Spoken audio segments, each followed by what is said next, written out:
We seem to have stabilised at entry now, so we may have some latecomers as people run from different meetings. But I'm Karen Facey. I'd like to welcome you to this Health Technology Wales Patient Involvement webinar. And it's the first in a series we hope to be delivering to you about the work of Health Technology Wales and patient involvement in particular. My name's Karen Facey. I'm currently sitting in Scotland, but I actually sit on the Health Technology Wales Patient and Public Involvement Standing Group, and I'm delighted to be facilitating this webinar today. And we have a really exciting agenda for you in the next hour and a half. And we would have loved to have done this meeting with you in person, but of course that's not possible at this present time. So we're using this Zoom webinar platform. We're suggesting to participants that you turn off your cameras because this just helps everybody's bandwidth when we deal with difficult internet connections.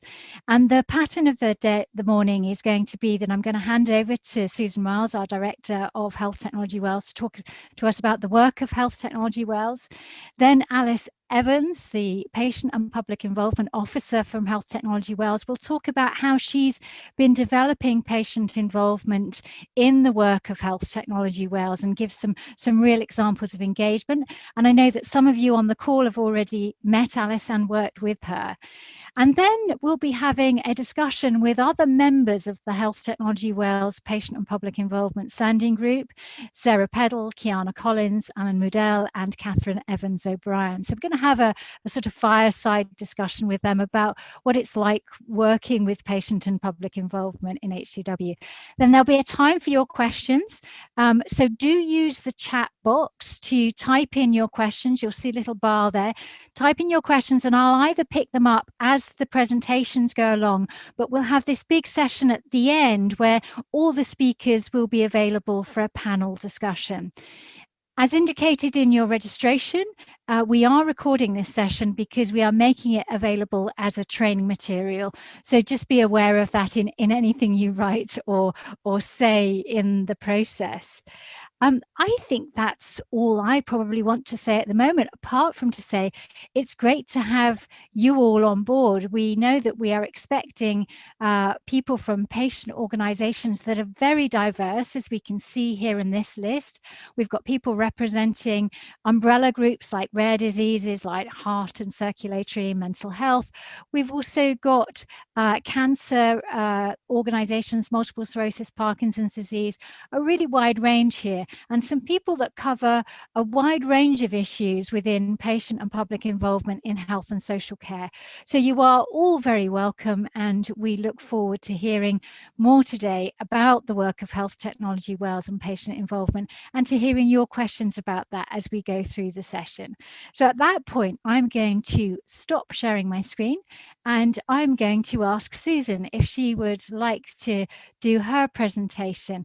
And Susan, we're delighted to have with us. She's Director of Health Technology Wales, and she's really been leading this work to develop patient involvement. Thank you so much, Susan. And we'll just, that's perfect. Is that okay? Can I just say all right? Great, thank you. If I can just add my welcome to those of you joining us today. We very much appreciate the opportunity to have this, the first of 3 webinars with you, and we appreciate you taking the time to join us and to learn more about the work of Health Technology Wales. So my job this morning is really just to give you a high-level overview of our work and to give you some insight into our processes and how we go about our business. So I hope that this will give you a good flavour of the business of HTW and what we do. So just a little bit of background. So Health Technology Wales was set up in response to a Welsh Government inquiry way back in 2014. And the essence of that inquiry came about because of differential access to different medical technologies within Wales and some equity concerns, etc. And one of the key recommendations from that 2014 inquiry was the establishment of a national body.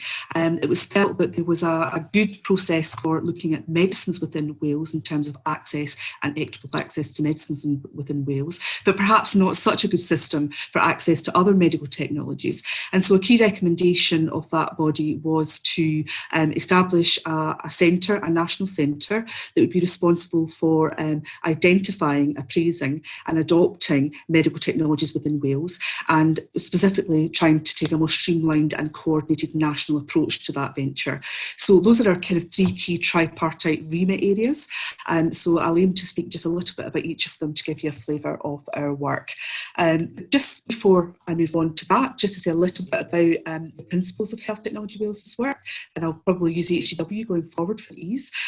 So effectively, we're an evidence organisation, and the guts of our work is about looking at the evidence that underpin the adoption of technologies that offer the most value for the people of Wales. So we follow internationally agreed rigorous scientific methods, and we definitely adhere or hope in all of our work to collaborate and involve experts and patients as fully as possible. And we've made great strides in terms of, in our 3 years of existence, trying to set up good engagement with stakeholders to help to inform our work and shape it, and to make sure it's fit for purpose and offering the most value it possibly can. And then I guess finally, just to say that we also aim in our work to be as transparent as possible. We welcome critical feedback and comment and suggestion at any time. And very importantly, our work is independent. So we offer national guidance. Health Technology Wales is a body that's funded by Welsh Government, and we're hosted within NHS Wales. But fundamentally important, our guidance is independent of either of those bodies when we offer it for the systems within Wales. So, as I said, we have three key remit areas: identification, appraisal and adoption. So the first one is identification. And this is really about how can we as a body identify or horizon scan the technologies that we think will have the most impact for the people of Wales in terms of their health and care outcomes. And we do this in a number of ways. So we have some horizon scanning work that we undertake routinely, and we're part of a national collaborative called Health Tech Connect that comes out of NICE, another UK appraisal body, which invites people to register their innovations and technologies that they think have promise for users and for carers and for patients within the UK. So we collect topics that way. There are also some formal horizon scanning bodies that we follow their work to look for topics. We have also good relationships with the other United Kingdom bodies for HGE, and also the Irish bodies. So there's a group in Scotland called the Scottish Health Technologies Group, and also NICE, so the National Institute for Healthcare Excellence in England. And we work with them closely to understand what they're working on and how we can share the topics to make sure there's no duplication. But we also look for trending topics, and we're involved in some international bodies at European level, but also on the world stage. And they have some registers of the topics that other bodies are looking at. So we try to look for what are the trending topics, what are the things that are on the kind of a near horizon that might offer promise for Wales and bring the most impact within the limited resources that we have to invest within health and social care. We also do another range of activities, I guess pool activities, trying to identify bottom up from the system, what are their needs, how do we make sure that HTW's work is targeted to where it can offer the most value. So we have open topic calls, typically annually round about St David's Day. We also try to get topics from our appraisal panel members, from clinical and specialist networks, also from policy leads at Welsh Government, and also through systems like individual patient referral panels, or the IPFR panels. And those are panels for perhaps new technologies or technologies that are not routinely funded. And we monitor those to see, are there any groups or of technologies that are coming forward frequently to those panels that might merit a piece of work to sort of give some guidance nationally. And finally, we do lots of presentation and outreach work with our stakeholders to try to make them aware of our work and to encourage them to bring forward topics for consideration by Health Technology Wales. So we've been 3 years in existence, it's flown past, and my biggest worry before I took on the job was, would we get decent demand? I think the answer to that question is absolutely definitely. So in the 3 years since November 2017, we've received over 200 topics referred to Health Technology Wales, which has been really incredible. And just in this year alone, we've received 80 topics in 2020. So of those 200 topics, 24 of those, so roughly about 1 in 10, have progressed to a full evidence appraisal, where we produce an output, a short output on all of the topics that come to us, and 17 of those 24 have resulted in production of national guidance for the whole of health and social care Wales systems. The topics have come from a real variety of sources, from primary care, from secondary care, tertiary specialist care centres, also from the community, and also social care settings, and we're hoping to have a big push in social care next year. We've also received topics from all 7 of the territorial health boards in Wales, perhaps a bit fewer from the north than we'd like, so we're trying to encourage some referrals from our colleagues in the north of Wales. But I think an important thing for me to point out today is that actually, to date, we've only received 2 direct topic referrals from patients and the public. So that's less than 1% of the 200 that we've been referred. So we'd really very much like to see that as a key plank of our work going forward. We accept technology referrals from anywhere. We're a publicly funded body, and we really would like to see more topics coming forward from patients and the public and carers and others. So very grateful if you have any ideas that you'd like to put into us. In terms of appraisal, this is probably the guts of our work, or the assessment of the technologies that come to us. So, as I said at the beginning, we employ some scientific method called health technology assessment, and effectively this is a field of scientific research which informs policy and clinical decision making on the introduction and the use of technologies. And in this COVID-19 year, I guess everybody's become more familiar with this in terms of some of the evidence process that are followed to make sure that the technologies that come forward are the ones that offer the most value for patients in terms of clinical value, health outcomes, system value, but also that are safe, that are efficacious. So thinking to all the discussion now, like about the vaccines, for example, for COVID-19, it's that kind of work that HTW is doing, but for non-medicines technologies. And within this multidisciplinary methodological approach, we look at everything from the health problem to what are the patient issues, and that's really critical to us, what might be the organisational issues in terms of introducing a technology, and then fundamentally, what are the clinical effectiveness of the technologies being considered? Do they work? Do they generate patient outcome and value? And what's their cost effectiveness for the system? Do they represent value for money compared to the other things that we could do with our limited resources? So fundamentally, all about lots of dimensions to look at what's the value of a technology that's been referred to us, and is it something that we feel we can have enough confidence based on the evidence to offer that technology for the people of Wales. So I guess the benefits of health technology assessment are really, we're looking for the sweet spot.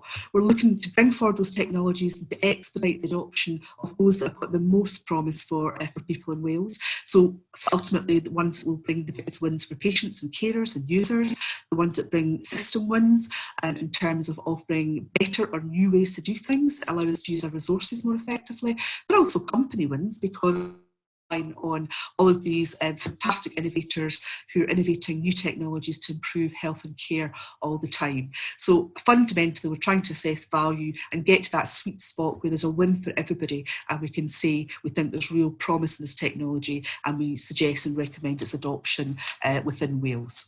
So how do we do that work? Well, we've got 2 major groups. We have our assessment group and our appraisal panel. So in a nutshell, the assessment group, if you think of that, that's the engine room. That's a collection of methodologists, researchers, economists, statisticians, and also clinicians. And that's the group that looks at the topics that come forward. They do some initial work to think about what promise these topics have.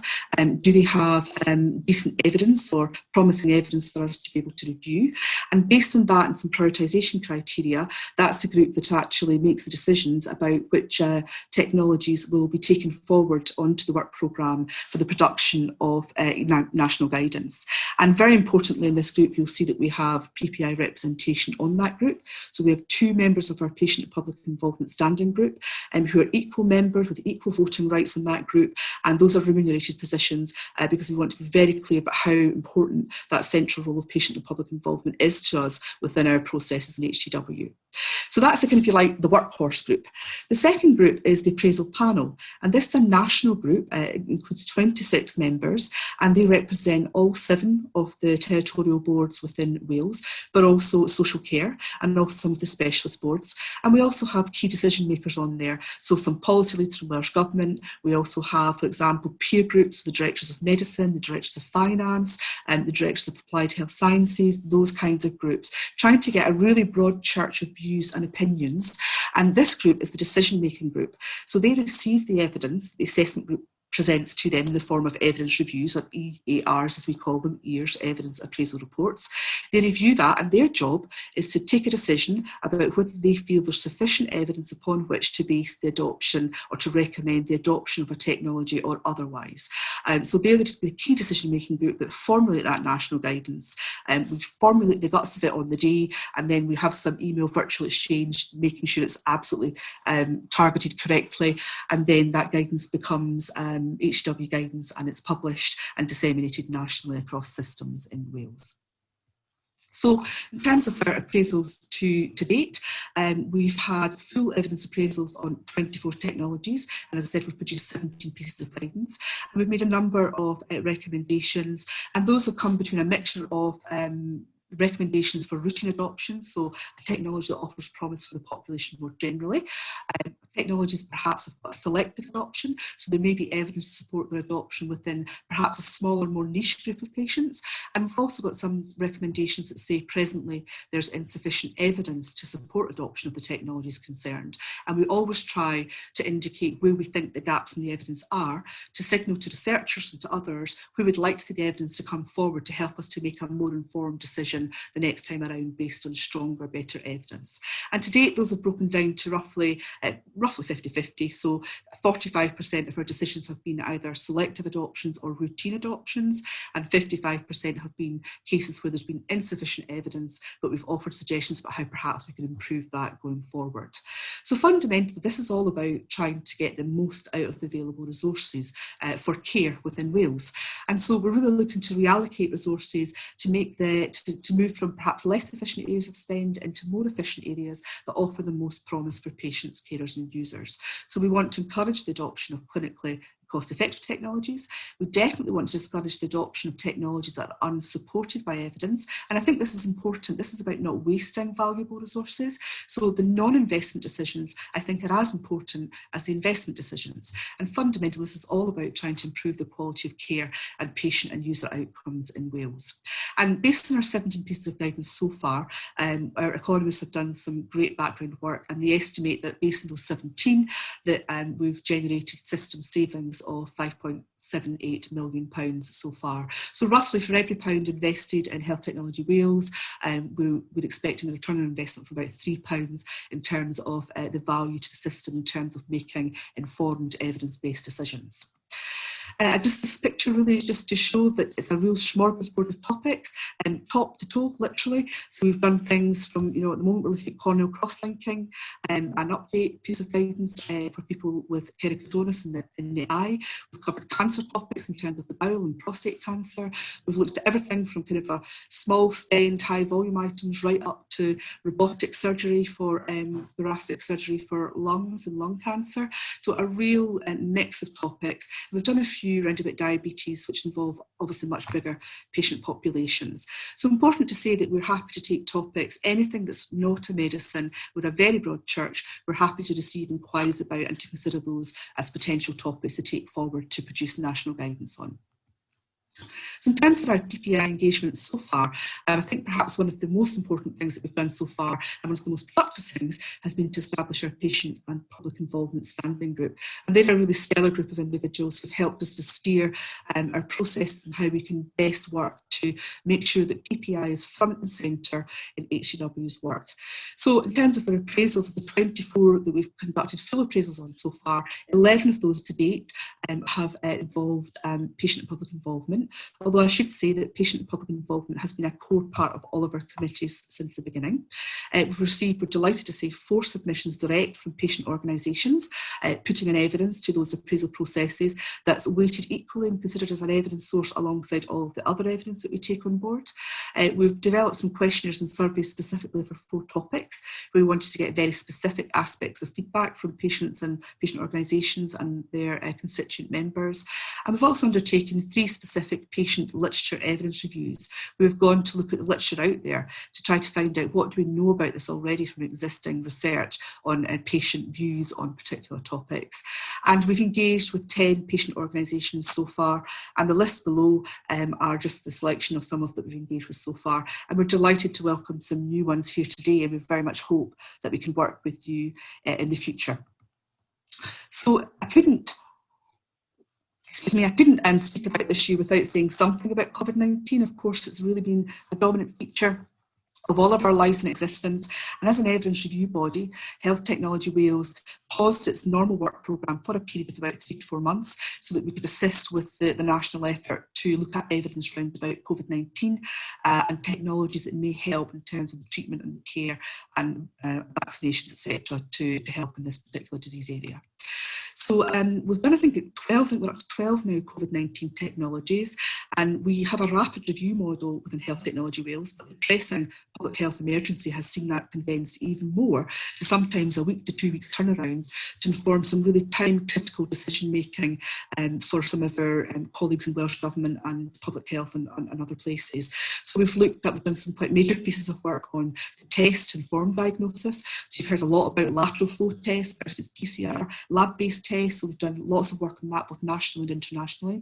We've been looking at convalescent plasma therapy in terms of removing plasma from people who've had COVID-19 to give it to those who are at risk to convert antibodies. And we've also looked at some things from Health Tech Connect, so cytokine absorbers and point of care lung ultrasound to allow there to be imaging within the community to help with diagnosis. We've even had a cough app, so it's called ResApp DX, an app, believe it or not, that can diagnose respiratory function by the sound of the cough, which is quite incredible. And we've also done quite a lot of work, as you might expect, on the PPE that we've all come to know and love. So things about the safety of gowns, face coverings, oximetry to understand people's oxygen saturation levels. So we've done a lot of rapid work looking at these technologies in the last 6 months to feed that into decision-making committees.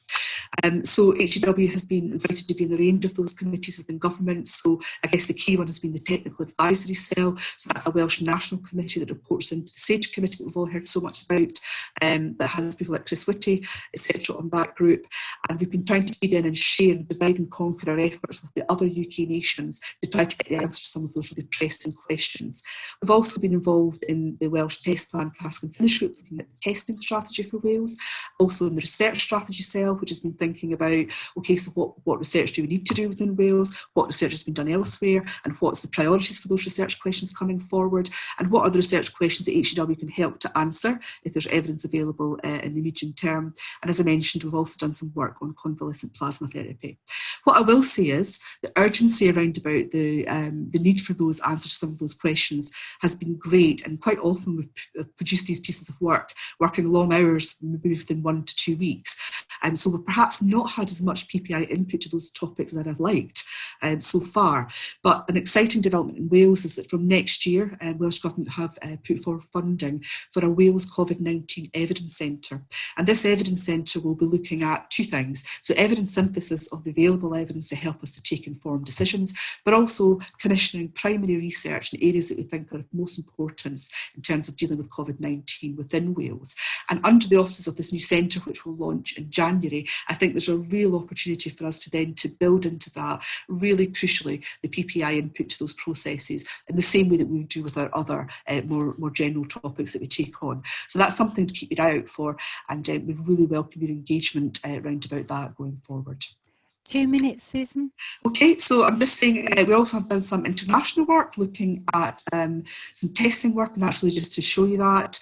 And the final thing I wanted to really talk about was adoption. An unusual aspect to HTW's work has been being asked to monitor the adoption of the technologies that we offer guidance on. So we've been doing some work on this in the background, and from next year we've identified 7 committees within our local boards, the local health boards, that will help us to follow up, because all of this evidence is great, but what you really want to know is what's been done with it. Are people following the advice and the recommendations that we give? So squaring the circle and trying to answer that question.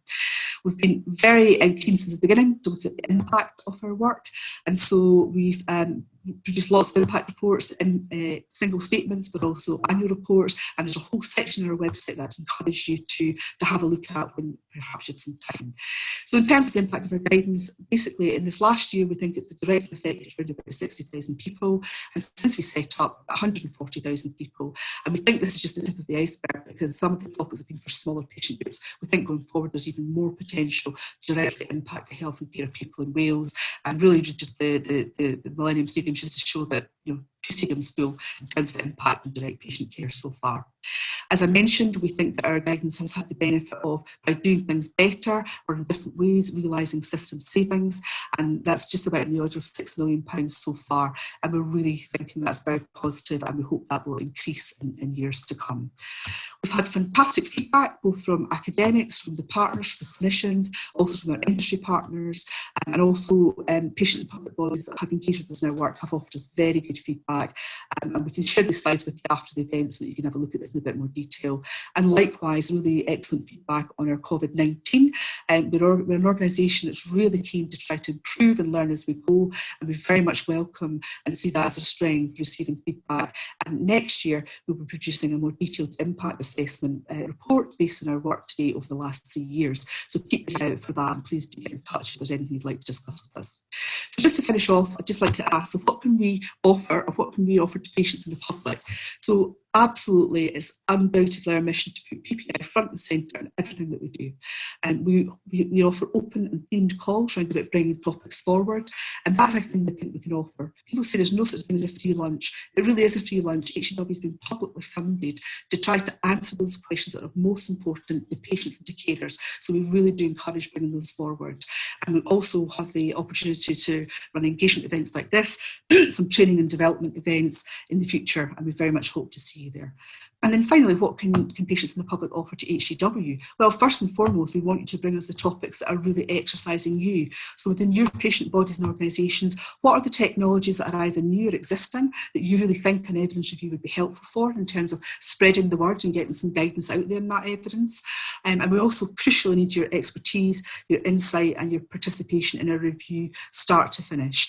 And alongside that goes identification of key contacts, whether that be direct patients, users or carers, and then helping us to disseminate that work as we go. So really, I think there's a lot of reciprocity in this relationship. I desperately want PPI topics to be coming forward to us direct from patients and the public, and we very much hope that through events like this we can raise our profile and see those topics come forward to us in the future. So I shall leave it there, other than the usual contact slides. Any questions, get in touch. We'd love to hear from you. Thank you. Susan, thank you so much for that great overview of the work of identification, appraisal and adoption that Health Technology Wales undertaken. I can't see any questions in the chat box at the moment. I think there may be some about how patients get involved, and I think they are probably going to be answered by Alice. So I'm going to suggest that you stop sharing your screen now. We move directly onto Alice, who'll go into a bit more detail to unwrap that weird term, non-medicines health technology. You kind of touched on it with that body and show, but I think Alice is going to give us some more insights into how patients have been involved in some of those appraisals to date. So it's with great pleasure I welcome Alice Evans, the Patient and Public Involvement Officer at Health Technology Wales. And Alice, you're going to share your screen and give us a short presentation, and I will hand over to you. Yes, thank you very much, Susan and Karen. Hi everyone, my name is Alice, and as I've been introduced, I'm the Patient and Public Involvement Officer here at Health Technology Wales. My job as Patient and Public Involvement Officer is really to help us gain the patient evidence that we seek for all of the topics that we appraise here at Health Technology Wales. And so for the next 25 minutes or so, I'd like to take you through some of the steps and processes and tools that we've put into place to help us achieve this goal of getting patient evidence in and including the patient voice in our appraisal process. So to start us off with then, what do we mean when we're talking about patient involvement?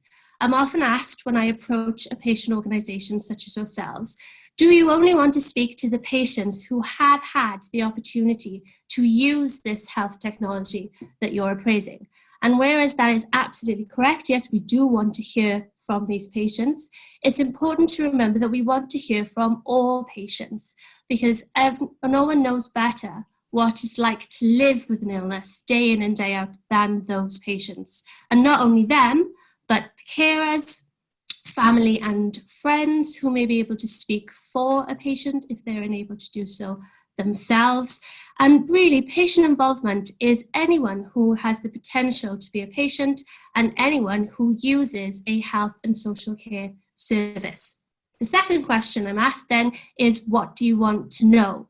And primarily, what we're looking for is for patients to take the time to share with us what their personal individual experiences have been, not only as someone who lives with an illness or who has or perhaps would benefit from a health technology, but also what are their knowledge and insights into this healthcare system.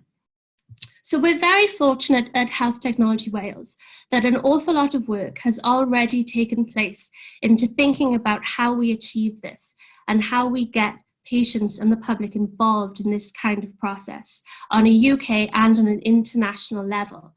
And this work has given us standards, national standards for public involvement.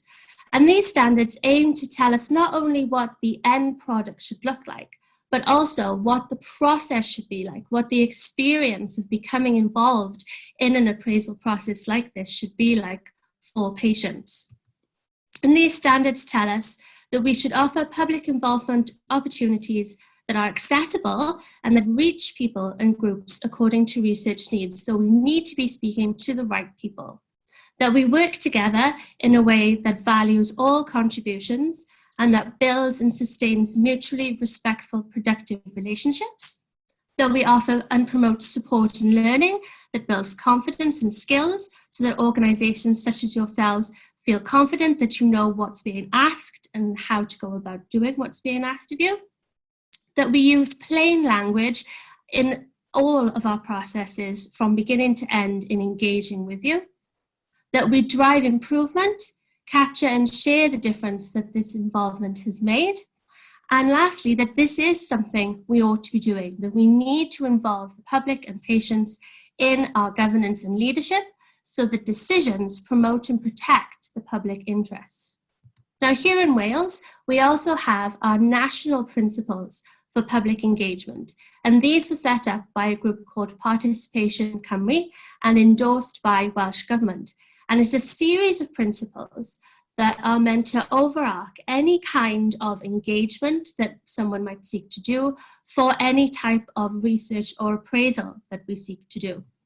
And these principles tell us that engagement should be effectively designed to make a difference, that we don't fall into the trap of it becoming a tick box exercise, that we encourage and enable everyone affected to be involved if they so choose, that we never put anyone under any undue stress or pressure, that engagement is planned and delivered in a timely and appropriate way, that we work with relevant partner organizations, including yourselves, that the information we provide is jargon-free, appropriate and understandable, that we make it easy for people to take part in this kind of process, and that taking part is effective, that engagement is given the right resources and support to be effective, and that people are told of the impacts of their contributions. So the value in doing this can be seen by all parties involved. And lastly, that we learn and share lessons to improve the process of engagement. So it's a fully collaborative process from the beginning. So I'm sure many of you will have picked up on the word research in some of those values and standards. And as we've heard from Susan already, what we do here at Health Technology Wales is health technology assessment, which is the process of summarising information about the medical, social and economic and ethical issues related to the use of a health technology. So when we're talking about involving patients in HTA, we're talking about gathering patients' perspectives and experiences, firstly, of the health condition and current treatment. So what's the current picture? What's currently happening with people in Wales and in the UK? Then on the health technology. And as I've said, not just on how is this being used, but also if patients haven't had the opportunity to use this technology or have this intervention yet, where are the potential benefits that patients want to see or expect to have if this were to become available to them? Then on the healthcare system itself, so How is it currently for people in getting a diagnosis? How do patients access the treatment they need? What are the stories here? Are people having to go across the border, perhaps? That kind of thing. We also may have specific questions to put to patient groups from our researchers. So as they are looking into their clinical evidence and their economic evidence, questions may arise that they feel they aren't quite getting the answers to in the literature, and they'll come to me and say, Alice, please can you ask the patient group such and such. But also, we want to know what is important to patients that we may have missed. I don't think we'll ever be in a position where we always know all the right questions to ask of patients. So we really rely on organizations like yours to let us know what it is that is of importance to patients and what is the patients want us as researchers to know as we undergo this kind of appraisal. So how have we done this then in Health Technology Wales? One of the very first steps we took was to appoint people to our Patient and Public Involvement Standing Group. And you've heard this word, I think, a few times today. This is a group of 9 or so members who have a vast amount of experience in PPI as patients themselves contributing to research and setting up PPI processes for other health technology organisations in Wales, in the UK, and on an international level. And if you'd like to know more about our individual PPI members, you can go to our website and visit our PPI page, and there you'll see all their lovely pictures and be able to read all about their background and experience in doing this kind of work. From this group of people, we then appointed 2 public partners to sit on assessment group and 2 public partners to sit on appraisal panel. And you've heard from Susan a bit about the function and purpose of assessment group and appraisal panel. I'm not going to speak too much about the role of our public partners because they're here to speak to you themselves today. But essentially, they're there to ensure that any PPI work we undertake is properly understood and assessed then at these groups. So one of the first tasks that our PPI standing group was faced with was to create a suite of tools to enable patient groups such as yourselves to contribute to our work. The first of which was our mechanism of involvement tool, which looks at helping us determine what kind of engagements we should be undertaking. And then from this one, all of the templates for all of those different types of engagements. So our submission templates, our questionnaire templates, all of the work we needed to do to set up workshops and focus groups, and so forth. We've also been building our patient organisation network, beginning with the contacts that our PPI group members brought with them and expanding outwards to learn who is out there in Wales and in the UK that we can speak to. And as we've been doing all of this work, we've been writing it down and completing our processes and standard operating procedures, which are just being finalised and will be made available on our website and that we will be able to share internationally with people. And the next task then that our group is faced with is to start to think about evaluation. Now that we have begun to undertake this work, how is it going? What's going well? And what improvements can we make? And as if that isn't enough work, our PPI group are there as well to provide us with guidance and advice whenever we undertake any kind of engagement with patients. So I've spoken about our mechanism tool, and I'd just like to spend a bit of time looking at it with you this morning, because I think it gives a really good example of exactly how we reach these decisions about engagement. It's important that we don't adopt a sort of one-size-fits-all approach to engaging with patients. Different topics, different technologies will require different kinds of involvement. And this tool exists to help us really determine what kind of engagement is appropriate for the topic that we're looking at. So when we get together and have our meetings, we use this tool. Our health researchers will come along and speak to us about the health technology, the specifics of that technology and how it's meant to be used, and what outcomes are they looking for when they conduct their clinical and economic research. We then take a look at what the current picture is like. So has this technology been appraised in the recent past anyway? And if it has been done, then what kind of engagement was undertaken there? And is that something that we can then build upon and take forward? We also want to know who is out there that we can speak to. What is the patient group that we're thinking about, and what are their needs and the needs of the patient organisation, and who we can go to speak to. So as we're thinking about all these things, the tool helps us with a series of questions that are designed to help focus our discussions. So I don't want you to think that they're sort of like a tick box where if you get 7 out of 10, then you have this type of engagement. That's not what the purpose of them are. They're here to help direct our conversations so that we're really getting to the heart of what are the needs of the medical technology and who are the patients that we want to speak to. So we'll consider questions such as, is this technology likely to have a substantial impact on the patient? Because it may be the case that the technology we're looking at might be a surgical intervention that will have quite a big impact for the surgeon, but the patient may not necessarily know that their surgery is made of one particular type of tubing versus another particular type of tubing, for example. Is the technology going to be used by the patient? So is this something that can be brought home and used by the patient themselves, or is it still something that would need to be used by a healthcare professional? Does the technology require substantial preparation?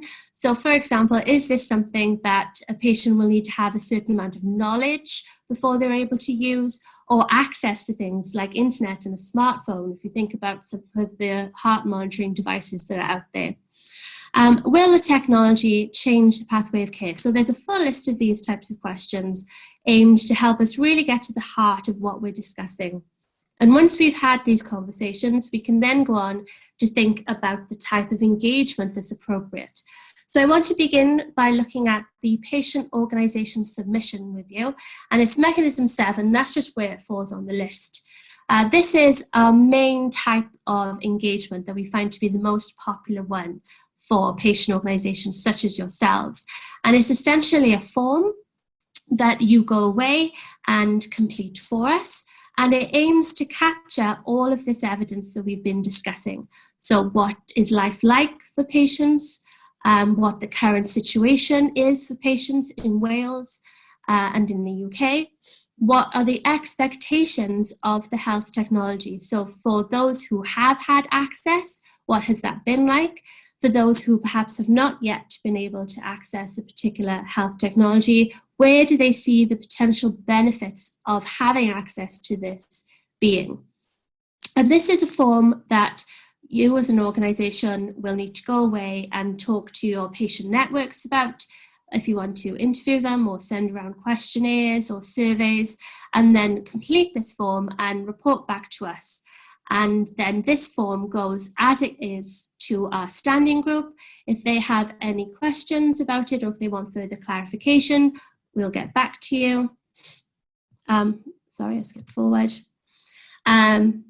There's plenty of help available to you for completing this form. I'm always here on hand to help answer any questions around how you go around completing this, but we do recognise that it is quite a bit of work and that it may be the case that your organisation does not have the time or resources at the moment to complete something like this, and that's absolutely fine. And what we can do is essentially deconstruct the patient form, where we will then undertake the responsibility for collecting and analysing this data by doing our questionnaires. And we design these with our health researchers who check and ensure all the information in it is correct, and with yourselves, because you know your patients better than we know, and you know the kinds of experiences they've had and the things they'll want to talk to us about. So we'll design them collaboratively. They go out to your network of patients, but they come to us, and then we will look at them, we'll do the analysis on them, and we will write the report up. And I'm often asked then by people when we do this, can you see the results of these questionnaires before this work then moves on? And absolutely, of course you can. If you want to see the reports as we write them, and perhaps when doing so, you might want to make an extra comment or add something to it, all of that is absolutely fine. Another type of engagement that we're set up for then is what we call early key stage involvement. And very simply, what we mean by this is engaging patient organisations such as yourselves at the very beginning of the conversation. So that mechanism tool that we've already looked at and those discussions that take place, including you in those. So this could be with me via email, a phone call, a meeting with myself, or indeed coming along to a PPI SG meeting and taking part in constructing that mechanism tool. And recently we've done this for a topic called NT-proBNP, which is a particular type of peptide being used now as a biomarker for heart failure. And what we'll be asking for is to know what is currently the understanding of this for you and your organisation and amongst your patient networks. Is it something that you're aware of, that you know research is being done in this area? And what are the expectations of this? Is this something that you think the patient interest will be high for or otherwise? And what kind of engagement you think we should be doing for this particular topic? And then we'll include you then in the entire process from beginning to end. We're also set up for workshops and focus groups, and I don't think you really need me to tell you what a workshop or focus group is or how it works, but I will give you an example of when we were going to hold one. We were looking into a technology called virtual reality headsets and their use in reducing levels of anxiety. And as we were exploring this topic, what we came to learn was that these headsets are being used throughout an awful lot of different medical conditions. I think we looked at its use in pregnancy, in dentistry, for surgical procedures and in vitro procedures to help bring patients' levels of anxiety down. But also within those groups, they were also being used in many other different ways. So we felt like a workshop would be a great way to get to the heart of how is this technology being used for all of these different groups of patients, and then use that information to help us with our scope of our appraisal that we were doing. With this particular example, the virtual reality headsets we were looking at turned out not to be CE marked. We couldn't actually progress it any further, but it's a good example of how and when we might want to hold a workshop. We also conduct things called patient evidence literature reviews.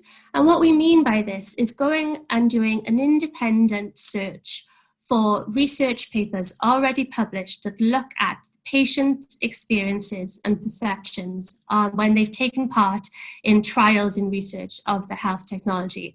We're talking specifically about papers and research where the primary objective of this research was to examine the patient's experiences, their participation, their self-reported health outcomes, like those flash glucose monitoring devices where you take the recording yourself and it's reported back to clinic.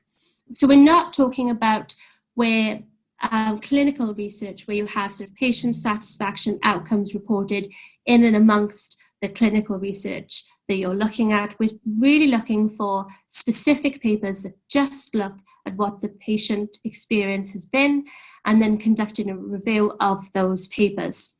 And as always, no matter what type of engagement we do undertake, we always have our public partner representation at assessment group and appraisal panel to ensure that this work is being given due consideration during these meetings.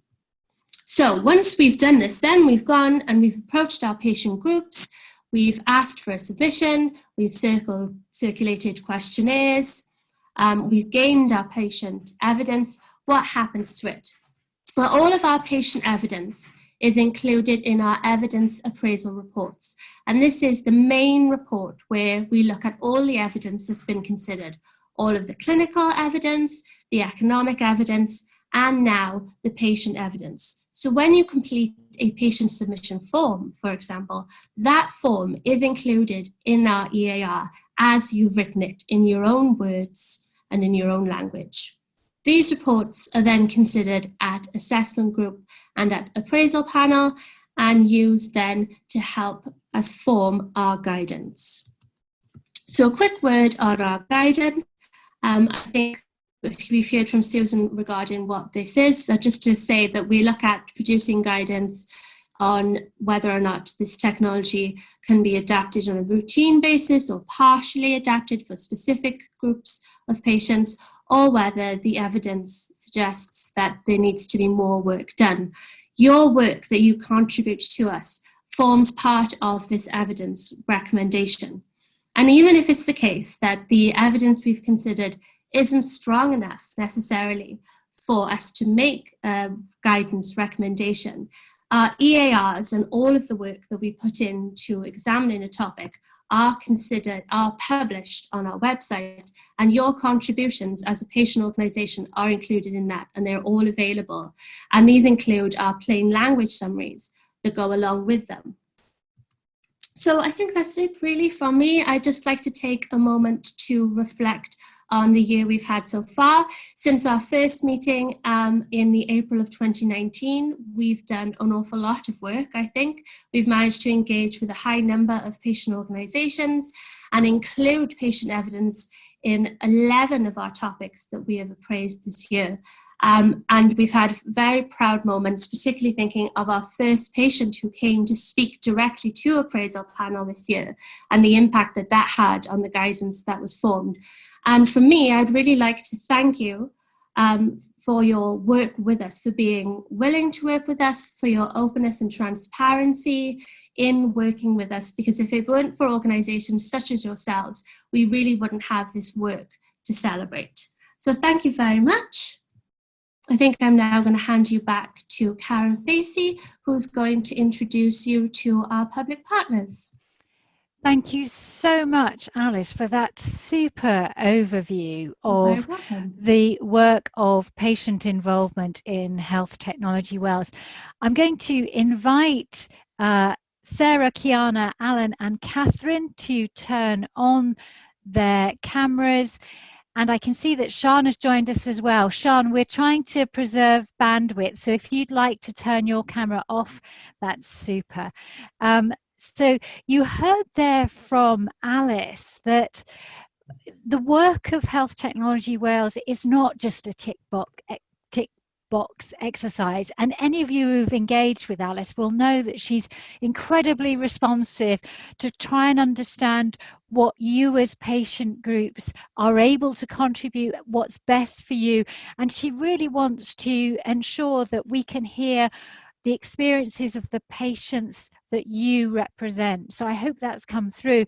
And I'm going to remind you to type questions in the chat box. The chat box has been very quiet to date, so I hope you've all been thinking, but start typing your questions because there'll be opportunity for all those questions to get answered at the end. But you'll have heard from Susan that there are two important groups: the assessment group, which looks in detail at the evidence, and the appraisal panel that takes account of the wider aspects when making a decision about whether a health technology should be used in NHS Wales. And we have with us today our public partners that sit on those two very important committees, and they're going to help us reflect on really, does this patient involvement make a difference to the working of those panels or not? I'm going to ask them to introduce themselves. I'm going to start with Sarah. Would you like to introduce yourself? Thank you, Karen. Good morning, all. My name is Sarah Peddle, and as Karen mentioned, I'm a public partner with HTW, and I sit on the assessment group and the PPI standing group. So a short bit about myself. I'm coming to you today from a very wet and grey Swansea, and a bit of background on me. I've had a career in local government. I was a senior manager for a number of years. However, having gone back to work after my second maternity leave, I became ill. And it was a long-term illness and I had to finish work. I've subsequently been diagnosed with a chronic health condition. So in order to manage that condition and the needs of my family, I'm currently taking a career break. But what that has allowed me to do is to get involved with public and patient involvement, which I didn't know anything about previously. But I've been very fortunate I've been working for about 3.5 years now across a range of different health and care research opportunities, and with Health Technology Wales. So I have an interest in and experience of a range of health conditions and services. So that's me. That's super. Thank you so much, Sarah, for sharing that. And Kiana. Hi, I'm Kiana Collins. I'm also a public partner. The same as Sarah, I sit on both the assessment group and the PPI standing group. I normally live in London, but because of the pandemic, I'm in Toronto. And a little bit of background about my experience is Prostate Cancer UK. My background academically is in population health. And so at Prostate Cancer UK, I worked on the evidence team to make sure that all the programs and policies that they were trialing at Prostate Cancer UK were all evidence-based, using like the most robust evidence possible. And now I currently work with individual patient level data. That's great. Thank you, Kiana. And Alan. I'm Alan Mudell. I'm on the standing group, PPI standing group, and the appraisal panel. And I also sit on the audit task and finish group. A bit about myself is I'm a mental health service user. I was diagnosed back in 2000 and been living with the condition ever since. I'm also a carer for somebody with a mental health condition. My role in my real job is as a service user researcher, and I bring a perspective of somebody who lives with a mental health condition doing research into mental health, and it has its advantages for that. My other role in life, it seems, is I'm the catering manager for our 3 cats here in Ystrad Mynach. They may well make an appearance at some point, but at the moment it's all crashed out. And that's me. Thank you very much, Alan. And Catherine. Hi everyone. I'm Catherine Evans O'Brien. I have I've got about 7 years experience working on health and social care policy for older people within Wales. That was based at the Older People's Commissioner's Office and involved doing a lot of work directly with older people to capture and gather their voices and experiences whilst using health and social care services across Wales. I currently work in freedom of information and data protection world, which is slightly different, but still very much keeping that keen interest in service user voices and service user involvement. Thank you so much, Catherine. So you can hear just from those 4 individuals there, we've got people with very different experience, people with experience of living with a condition, of caring for a condition, and people who are working with people who have different conditions and gathering data. So really good range of experience.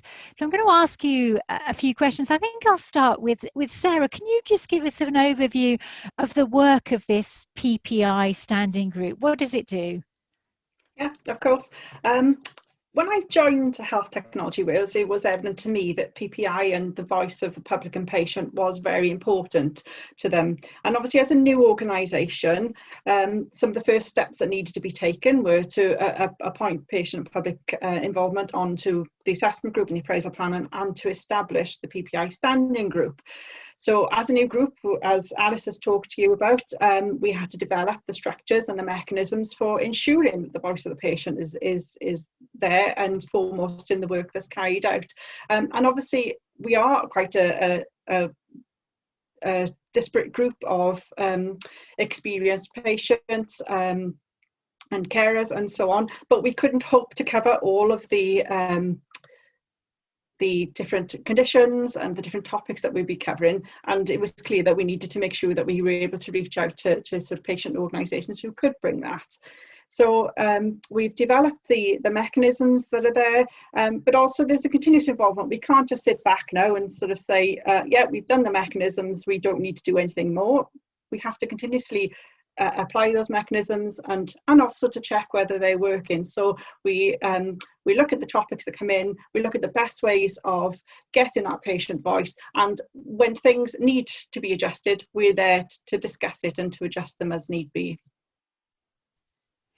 That's great, Sarah. And so you've been working to ensure that you've got a range of ways of engaging with patients. So Kiana, tell me, you sit on the assessment group with Sarah. When it comes to the assessment group discussions, how do you make sure that that patient input is considered at the assessment group? Yeah, so the way the assessment group works is we get all sorts of evidence before about a week before the meeting is, and we meet once a month. And so at the meeting, the researcher or the people who own the technology will do a presentation about the evidence and the economic impact. And then there's just a discussion around that. And the way that Sarah and I contribute to the discussion is obviously giving the patient public perspective. And the way we would start off our call is basically just saying, oh, so from a patient perspective, and then like continue our thought relevant to that, relevant to the technology. So like a classic example would be if it were to be approved, like how will it be able to be equally accessed with all patients? Is there a rural or urban difference? Or if it's at a specialist center, can everybody access it? That sort of thing. Or if it's a technology that you use at home, how does that differ throughout the age ranges, for example, of patients with the specific disease? And then also a good way to double check that our input is being, I guess, utilized is at the end of the meeting. We always get notes about the actions and the comments that were said, and so we can double check that our input was there. So that's a really good way of making sure that our input is being used. And then finally, like Karen said, the committee is very technical, but they always enthusiastically join the conversation about patients' perspectives, because overall, I guess like the goal is to improve patient outcomes. So everyone's really, really open and willing to discuss everything with us. That's great, Kiana. So thinking about the evidence in the light of the patients. Sarah, anything you want to add to that as the other member of the committee? I haven't got anything to add, because I think Kiana summarised everything really nicely there, because we have to think about all aspects of patients and, you know, the sort of diversity side of things and the age side of things, and you know, will technologies affect people differently? So I think that's been nicely covered. And of course, those are the elements that you don't find in the clinical studies, which is actually what the researchers are mainly looking at. So those are the things you can't see in the evidence, but the really important aspects if a review is going to be patient-centered. That's really, really interesting. So that's the assessment group, which is the sort of more technical committee. And then there is the appraisal panel, which is sort of wider, with representation right across Wales, across all kind of clinical specialties. And Alan, you sit on the appraisal committee. Can you tell us how that committee works and how you make sure that the patient input is considered there in that broader spectrum of people? Yeah, sure. So as you've heard from Kiana, once the assessment group has done their work, they will put forward topics that they feel need to go to appraisal. The role of the appraisal panel is to look at the evidence and make a decision on whether that topic has sufficient evidence to be adopted as a guidance to NHS Wales. Now, the panel is made up of medical directors, representation from every health board, clinical representation, plus myself and Catherine as the public partners. Now, the other thing that is unusual is this meeting is held in public now. So we welcome patient organisations to the meeting, because whilst Catherine and myself can put across the evidence on the written sheet, it's never as good as having somebody from a patient group speak for themselves. And my background's mental health. That voice needs to be heard. So we will then have the researcher give their evidence. Catherine and myself will give the patient perspective. If there's a patient group is there, they will give their perspective. And then there's a closed part of the meeting where all the panel members discuss the evidence and make a decision. It's an interesting, it's one positive is that the patients are given a slot right at the start of the discussion to get their views across. So you're not having to sort of try and elbow your way into a conversation. We have dedicated time right at the start of the discussion to get the patient evidence across. If there's and also with the recommendations, whether there's a need for, say, patient experience, research around patient experience of a certain technology, which is something that comes up quite often, more often than I wish, to be honest, at these discussions. But that's about it, really. That's a really great presentation of the process. Catherine, is there anything else you want to add to that description about how the patient input is considered? No, nothing in addition, I suppose, but just to reiterate, I suppose, the importance of what Alan was saying there about the patient perspective and the patient voice having that dedicated time, particularly at the start of discussions, because what I feel that does is it sets the tone for the rest of the discussion and make sure that it's at the forefront of members' minds rather than being something that's considered as an addition towards the end. So yeah, just to reiterate how important I think that placement is. That's really interesting. So really patient-centered is sort of patient first there, and then that sets the tone, as you say, for the consideration of the evidence and all the other issues.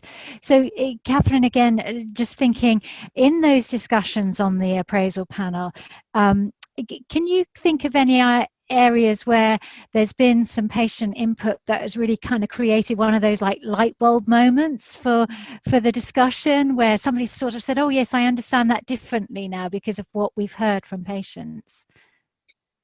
Yeah, I think for me, obviously there's been a lot of involvement of patient groups and patient discussions, but one of the sort of standout moments for me, I think, was when the appraisal panel was discussing continuous glucose monitoring for managing diabetes for women during pregnancy. So obviously those women who live with type 1 diabetes have got kind of higher risk of something happening during pregnancy, and there's maybe more chance of their baby being in intensive care, neonatal care afterwards. But the discussion, I think, and the research, as Alan's already alluded to, can sometimes be quite focused towards kind of clinical outcomes, which is obviously totally valid, and also the costs. Whereas what I feel like the patient perspective really brought to that discussion was the more human elements to the impact that this this technology, this intervention could have. For example, if like if the continuous glucose monitoring reduced the need for a neonatal stay, and then actually the mother and baby could have more bonding time together. That could have more implications for feeding. It could have more implications for the rest of the family life, for being together at home sooner. And all of that sits underneath, obviously, the amount saved in neonatal and hospital days spent in hospital. But when you just see it as a cost, a figure, like in the research, she doesn't really dig into what that means for people's lives. So that's when it's really stood out to me, that I think having that sort of patient voice and involvement really enriched the discussions of the appraisal panel. And whilst everything that I've just mentioned, there isn't the research or the scientific basis, and I appreciate that to quantify a lot of what I'm saying, what I felt like the discussions had was that more holistic kind of human aim to them, which I think better understood and better presented the impact that this technology could have on the lives of the people using it. Thanks, Kat. That's a really great example of kind of what does this figure mean to patients and families in reality. Alan, I don't know whether you've got any examples like that were sort of light bulb moments for you or others on the panel. Not really, but yeah, over the past 12 years, I've been involved on quite a number of committees where we're discussing guidelines or clinical matters, and yeah, there does seem to be this focus on health economics and clinical outcomes. And as Catherine's rightly pointed out, the patient involvement brings that human perspective to it, which I think is missed so many times. I can't say that our intervention, our input has made a change to a set of guidance, but at least the voices have been heard. And I mean, that's the main part, I think.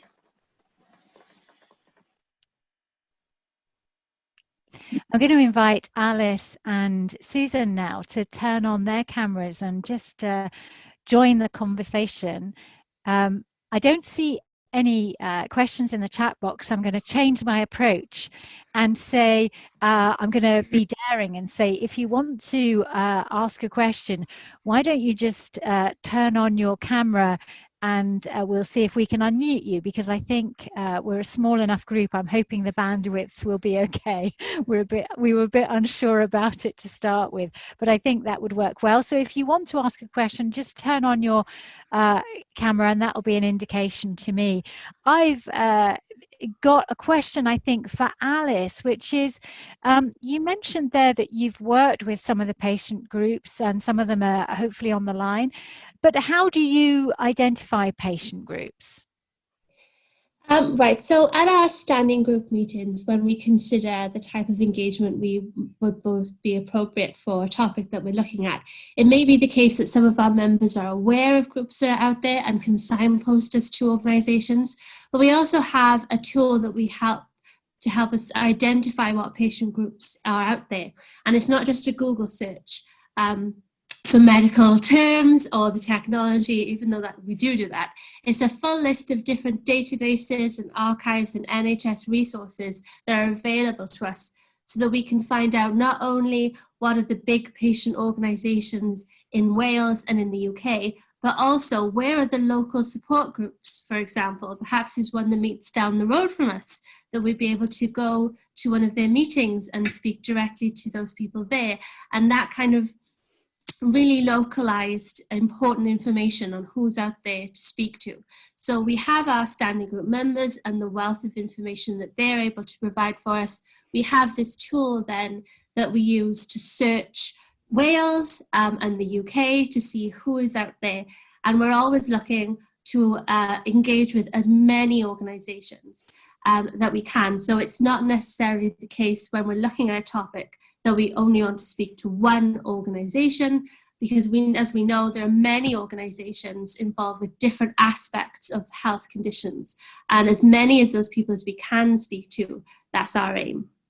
That's super, Alice. And if there's anybody on the call, maybe, I guess you've all got contacts with them because we've signed them up to the webinar. But if they know of other groups that they think should be part of your list, how can those groups sort of come in? How can they suggest to be part of your list? Yeah, absolutely. So if patient organisations are aware of other people we can talk to, I always ask that question, particularly if an organisation isn't in a position where they can help us. I'll always say, do you know of anybody else? And I always get great answers from people, which I really appreciate.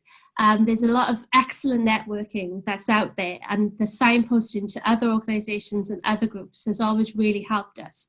And we often get signposted to organisations from some of our clinicians as well, and some of the experts that we ask and we involve in our appraisal process from the hospitals and the consultants, they're often aware of people as well. So we always get this big sort of 360 picture of what's out there, and we're completely open to being approached. If somebody is aware of someone, they can let us know, and then it's my job to go out to that patient organisation, introduce us as Health Technology Wales, explain the topic that we're looking at and what information it is that we're looking to gather and how we're going about gathering that information. That's super. And I've got a question for Kiana now, thinking from a patient group perspective. We've heard quite clearly from Susan, we all know the impact of the pandemic, and I think it's been particularly tough on patient groups. We know that people have been furloughed, been made redundant. There are limited resources in patient groups. But Kiana, and then I'll ask the others, you know, given patient groups have limited resources, why should they engage with HTW? What's the benefit for them in this? Well, I guess because HTW, I think out of all the technology, I guess committees like HTW who approve technologies, of all the ones that I know, HTW is so welcoming and friendly and like open to any feedback that anyone has.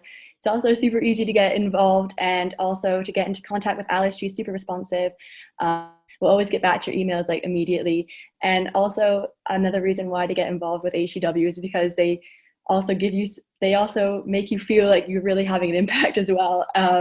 And I guess for me, I feel like I've had like a really big impact with giving a patient perspective in a way that I wouldn't have known or realized, I guess, before I joined. And so, yeah, they're really supportive, and they will appreciate everything that you have to offer, basically. And I wonder if anybody else wants to comment on why patient groups should get involved with Health Technology Wales. Susan. Yeah, I just was going to give an example of a light bulb moment. So recently the appraisal panel looked at autologous hematopoietic stem cell transplantation with an MS. And this is a very debilitating condition. And this is a group of patients for whom the existing therapies didn't work. Having the patient along and the MS Society along to give that testimony to the committee, to understand how onerous that treatment is, the risks involved, how difficult it is, was so telling and really set that context. The patients in Wales up until this point have been travelling internationally to Russia and to Mexico to receive these treatments, to pay for them out of their own pocket. And we were able to do some de novo health economics work that showed this treatment saves money after year one for the system. And so really this is a treatment that should be accessible to patients in Wales without them having to go to all of that, the trouble of having to find the funds to do it and to be separated at a very difficult time from their family, often for weeks and months at a time. So that was a light bulb moment for me, that patient testimony, that really bringing the patient experience and lived experience to the table was really, I think, fundamental in that particular appraisal panel decision. And that's what we want, is because you're quite right that what's written on the page, as Alan has said, we get bogged down as researchers in the clinical effectiveness and the cost effectiveness, but fundamentally health technology there Wales is there to serve the people of Wales and to find what are the best ways that we can spend the limited resources we have to give patients the benefits from these new technologies. So yeah, I think there's lots of benefits. And as I said, it's not a free lunch, it's public money, we're completely cognizant of that. But from the patient organisation's perspective, we try to make it as easy as possible to bring forward that testimony and experience and lived experience, because it's really critical, and that's fundamentally what it's all about. Thank you. I'm going to ask my panelists one question to wrap up with. So, and I'll start around the screen as I see you. So what excites you about working with Health Technology Wales? That's a question to Sarah. Well, there's such a range of topics that get covered. It's never boring. So you're always picking up things. I'm always learning things about different conditions, some of which I'd never heard before, some of which I might be familiar with but not know the details of, and the range of technologies, because it's not just a device, it's an intervention as well. So I think that's what's exciting. There's just something new every time. That's lovely. Thank you, Sarah. And I'll go to Kiana next. I was going to say a similar thing. I was like, yeah, there's so many different kinds of diseases and areas that I'm not aware of, even after working, I work with health data. So I think that I think that I know something.